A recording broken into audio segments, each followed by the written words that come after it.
Hey, Jim Creel with Wild Horses.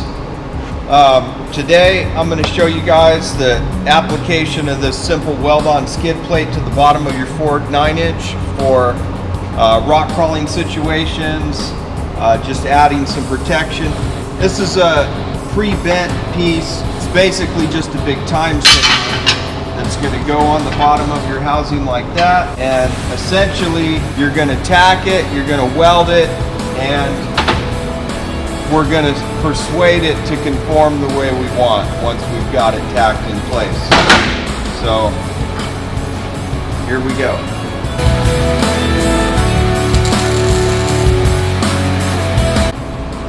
I like to just take a look as I'm starting. Basically, I'm just going to start right in the front here. It's nice and flat, so we'll get a weld going there.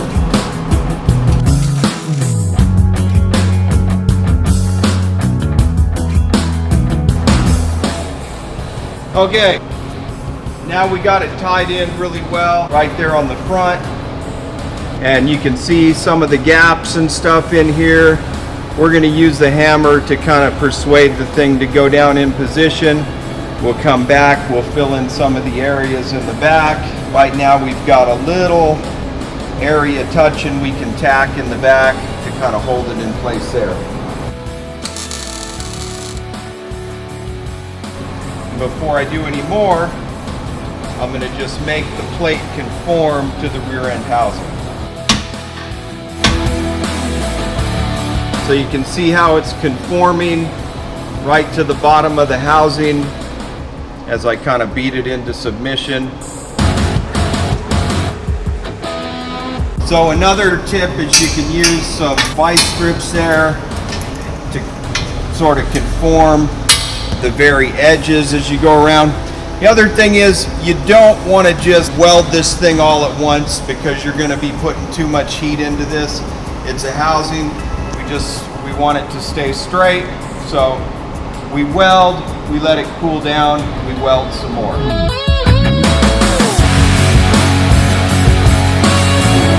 Take a look and see how we've conformed that thing really close to just the pattern of the housing itself. We'll fill in that slot right there.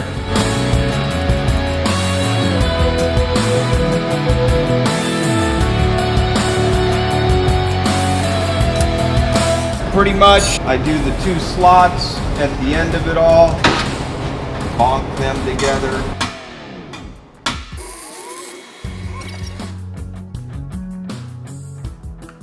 Okay, so we're back. We wrapped this up. We got the welding done. We've conformed the plate pretty much as good as we can to the bottom, filled in all the weld.